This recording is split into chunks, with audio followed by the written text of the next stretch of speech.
Olá, graça e paz, tudo bom com você? Estamos juntos aqui mais uma vez, gravando esse vídeo para tentar edificar a sua vida com mais uma reflexão bíblica. Nesse vídeo eu quero tratar com você sobre a bondade imutável de Deus. A Bíblia claramente ensina que Deus é bom e a bondade dele é imutável. E eu quero tomar como base para essa nossa reflexão o livro de Tiago, o capítulo 1 e o verso 17, que diz: toda boa dádiva e todo dom perfeito são lá do alto, descendo do Pai das luzes, em que não pode existir variação ou sombra de mudança. Essa é a mensagem da palavra do Senhor para o nosso coração esta manhã. Com certeza já enfrentamos ou estamos enfrentando dias difíceis da vida. Nesta vida somos atribulados pelas dificuldades, ansiedades, temores ou tristezas. Porém, apesar das circunstâncias adversas que enfrentamos na vida, não devemos perder a confiança, pois Deus é o mesmo, eternamente bom e imutável. Nós não temos por que duvidar dessa verdade, de que Deus é bom e imutável. Visando então a instrução ou mesmo uma possível correção, Tiago faz duas declarações a respeito de uma visão correta do caráter e da pessoa de Deus, que o crente deve manter mesmo em circunstâncias adversas. A primeira declaração a respeito de uma visão correta de Deus diante das adversidades é que Deus é bom. A parte A do verso que a gente acabou de ler, o verso 17 de Tiago capítulo 1, diz: toda boa dádiva e todo dom perfeito são lá do alto, descendo do Pai das luzes. Em outras palavras, tudo aquilo que é bom procede de Deus, o qual é bom. Aquilo que vem de Deus é bom. Em contraste, aquilo que vem de mal, que vem de nós é mal. Porque nosso coração é mau, nosso coração é pecaminoso, nosso coração é corrupto, mas aquilo que vem de Deus é bom, porque o coração de Deus é bom, o coração de Deus é perfeito, é santo, então tudo que vem dele é bom. Embora parecesse estranho ouvir sobre a bondade de Deus diante de situações ruins da vida, os cristãos dispersos por conta da perseguição do primeiro século precisavam aprender a não confundir o caráter de Deus com as circunstâncias adversas da vida. Essa tem sido a nossa tentação.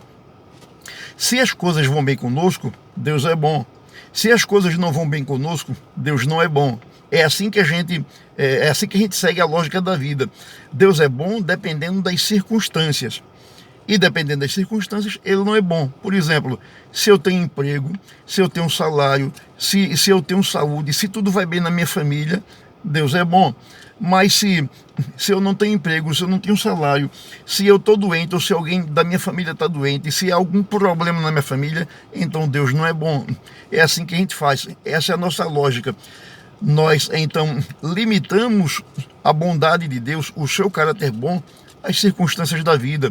E isso não é correto, isso não é certo, isso não é justo, isso não é bom. Tiago ensina que Deus manifesta a sua bondade através das suas dádivas ou dons.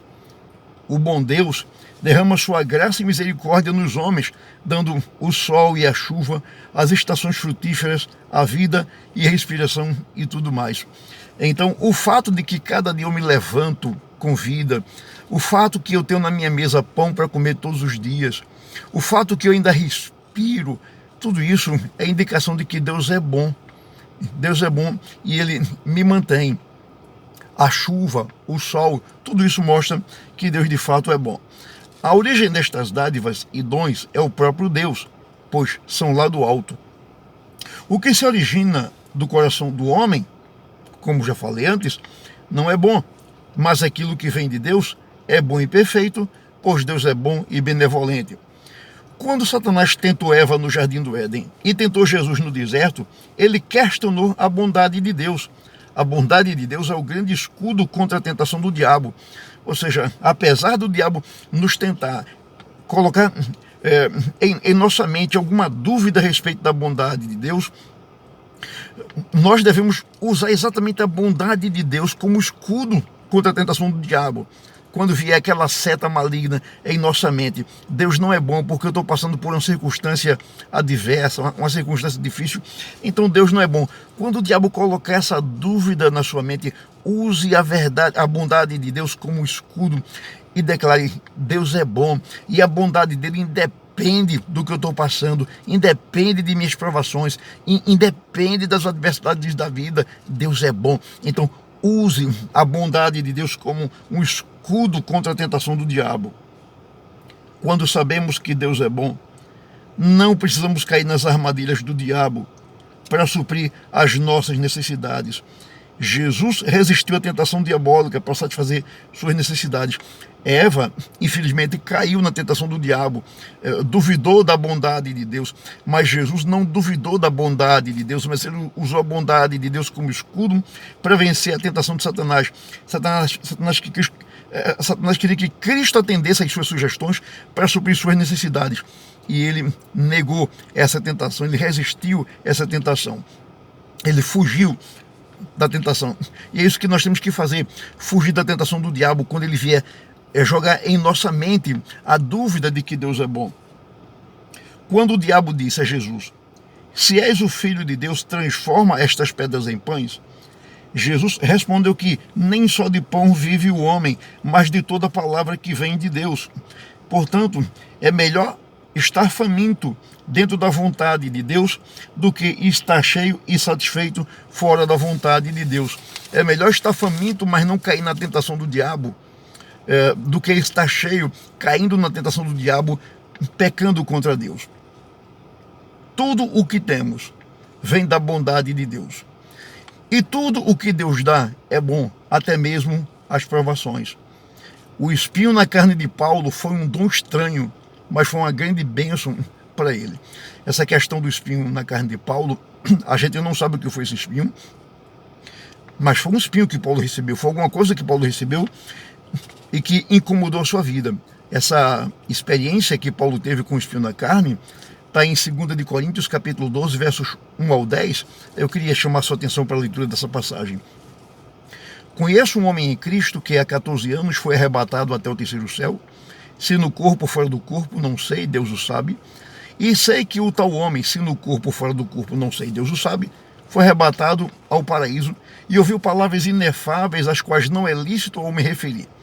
De tal coisa me gloriarei, não porém de mim mesmo, salvo nas minhas fraquezas. Pois, se eu vier a gloriar-me, não serei nécio, porque direi a verdade, mas abstenho-me, para que ninguém se preocupe comigo mais do que em me ver ou de mim ouve. E para que não me ensoberbecesse com a grandeza das revelações, foi-me posto um espinho na carne, mensageiro de Satanás, para me esbofetear, a fim de que não me exalte.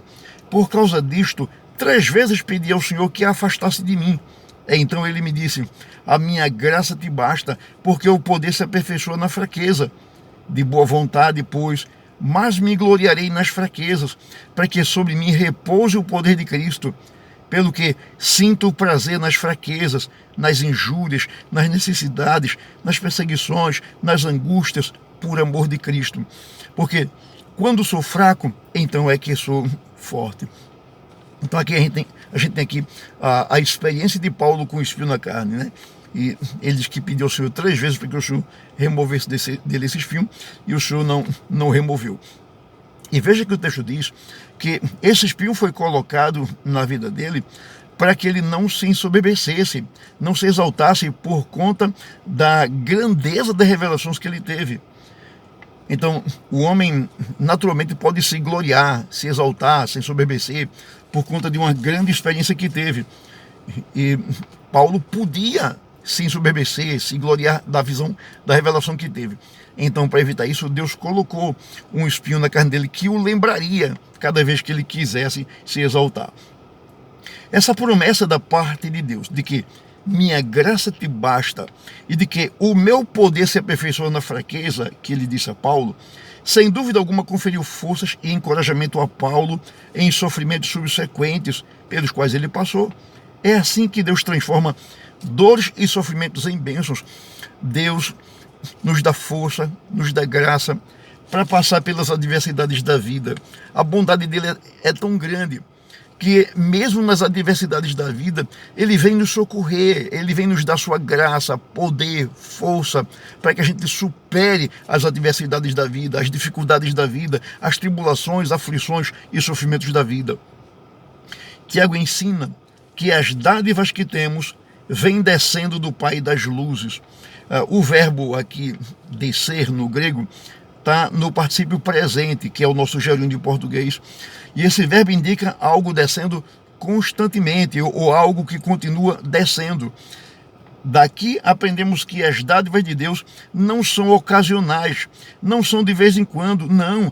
As dádivas de Deus que Ele nos concede vêm constantemente sobre nossas vidas.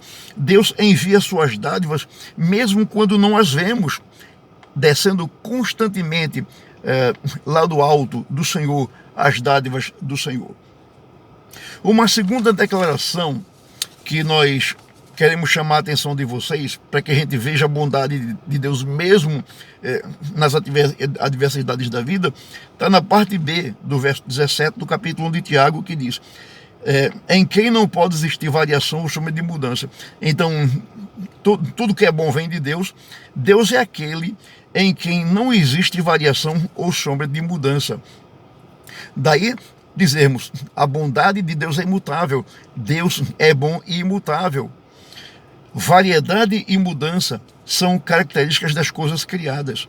Nós mudamos o tempo todo. A gente muda para melhor ou para pior. O preguiçoso deixa de dar a preguiça de lado e vai trabalhar, ou vice-versa, né? O trabalhador vira preguiçoso. O mentiroso deixa de falar mentira para falar a verdade, ou vice-versa. Aquele que era desonesto deixa a desonestidade e passa a ser honesto, ou vice-versa. Então, nós mudamos o tempo todo, porém Deus é o Criador, imutável, logo é impossível Deus mudar. Ele não pode mudar para pior porque Ele é santo. E Ele não pode mudar para melhor porque Ele é perfeito demais. Ele é perfeitamente perfeito. Ele é o Deus imutável. Isso significa que não devemos jamais questionar seu amor, nem duvidar de sua bondade quando vêm as dificuldades ou surgem as tentações. Deus nunca deixa de ser bom. Deus nunca deixa de ser amoroso. Deus nunca deixa de agir com bondade conosco, nunca deixa de agir com amor para conosco. Nunca duvide do amor de Deus. E nunca pense que Deus te amou hoje menos do que te amou ontem. Não. Deus nunca nos ama de mais, Deus nunca nos ama de menos. O amor de Deus é perfeito em Jesus Cristo. Ele nos ama com a mesma medida hoje, que nos amou ontem e que vai nos amar amanhã. O amor dele nem sobe, nem desce, não sofre alteração, não sofre variação, não sofre mudança. Meu irmão, Deus te ama de forma perfeita. Ele nunca vai te amar menos e nunca vai te amar mais. Em Cristo, Ele te ama perfeitamente. Você estará sempre debaixo do amor de Deus, do amor imutável, da bondade imutável de Deus. Então não duvide do amor de Deus quando você passar por adversidade, provação, dificuldade, tentações, sofrimentos, aflições, etc. Não duvide do amor e da bondade de Deus.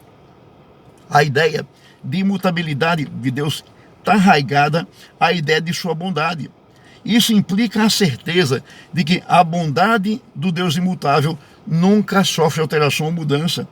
A doutrina da imutabilidade de Deus é encontrada em várias partes da Bíblia. Por exemplo, Números capítulo 23 e o verso 19 diz: Deus não é homem para que minta, nem filho do homem para que se arrependa. Porventura, tendo ele prometido, não o fará, ou tendo falado, não o cumprirá. Quem fala e não cumpre, quem promete e não cumpre, é um homem pecador, falho, impotente. Mas o Deus Todo-Poderoso, onipotente, perfeitamente amor, perfeitamente bondoso, jamais deixará de cumprir a sua promessa, porque ele não muda. Ele não volta atrás de suas promessas quando ele nos promete. O Salmo 102, 27 diz: Tu, porém, és sempre o mesmo. Quem é esse mesmo? Deus. E os teus anos jamais terão fim. Os nossos anos acabam, passam. Um dia desses eu era um bebê. Você pode não acreditar, mas eu já fui um bebê. E hoje eu sou quase um idoso.